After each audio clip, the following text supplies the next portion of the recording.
پہلا حق جو ہے وہ رشتہ داروں کا حق ہے۔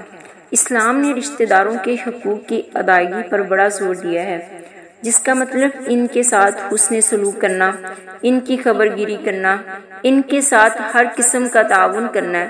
اللہ تعالیٰ کا فرمان ہے وَآتِ ذِی الْقُرْبَىٰ حَقَّهُ، اور رشتہ دار کو اس کا حق دو۔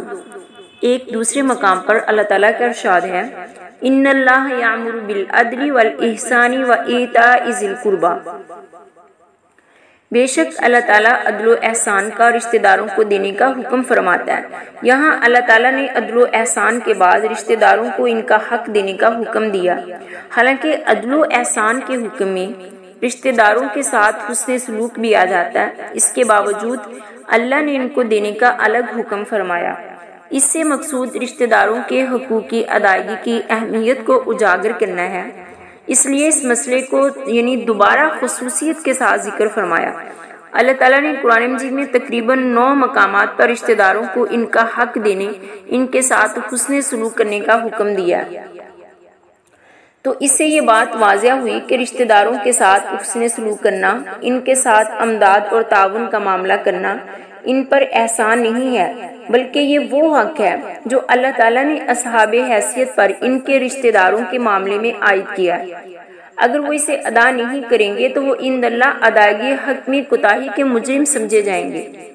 اہل ثروت، اہل خیر کی ذمہ داری ہے کہ وہ اپنے اس حق کو اس طرح ادا کریں جیسے وہ نماز ادا کرتے ہیں، اللہ کے لیے روزہ رکھتے ہیں یا حج و عمرہ کرتے ہیں، اپنے مالوں سے زکوٰۃ دیتے ہیں۔ ان عبادات کا اہتمام کر کے وہ کسی پر احسان نہیں کرتے، بلکہ اللہ کا شکر بجا لاتے ہیں کہ اس نے انہیں وہ حقوق ادا کرنے کی توفیق دی جو اللہ نے اپنے بندوں پر فرض کیے ہیں۔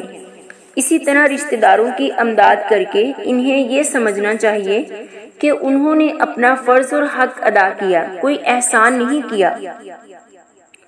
اکثر لوگ یہاں کوتاہی کا ارتکاب کرتے ہیں اور رشتہ داروں کا حق ادا کر کے ان پر احسان جتاتے ہیں، ان کی عزت نفس اور وقار کو مجروح کرتے ہیں، اس طرح اپنی اس نیکی کو بھی برباد کر لیتے ہیں۔ اس لیے قرآن نے اہل ایمان کو متنبہ کیا لا تبطلوا صدقاتکم بالمن والأذى، اے ایمان والو احسان جتلا کر تکلیف دہ باتیں کر کے اپنے صدقات ضائع مت کرو۔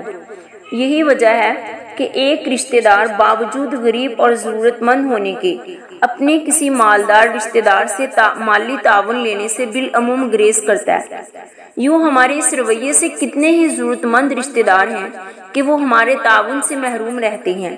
اس چیز نے اسلام کی اس خصوصی تعلیم کے ثمرات و فوائد اور برکات سے معاشرے اور خاندانوں کو محروم کر رکھا ہے۔ اسلام کی یہ تعلیم کہ تم سب سے پہلے اپنے رشتہ داروں کا خیال رکھو، اسلام کی ایک نہایت ممتاز اور بہترین تعلیم ہے۔ اگر لوگ صحیح معنوں میں اس پر عمل کریں تو کسی ضرورت مند کو کسی کے سامنے ہاتھ پھیلانے کی یا در بدر پھرنے کی ضرورت پیش نہیں آئے گی، کیونکہ ہر خاندان میں چند افراد ضرور صاحب حیثیت ہوتے ہیں۔ اسی طرح ہر خاندان کے لوگ ایک دوسرے کے حالات سے بخوبی واقف بھی ہوتے ہیں۔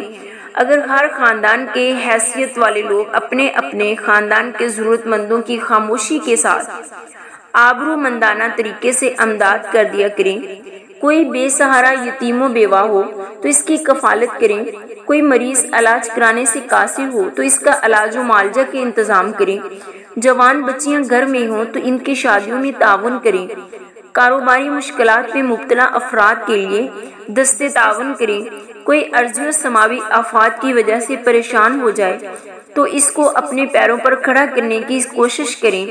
اگر ایسا ہونا شروع ہو جائے تو گداگری کی لعنت کا بھی خاتمہ ہو جائے اور سفید پوشوں کا بھرم بھی قائم رہے۔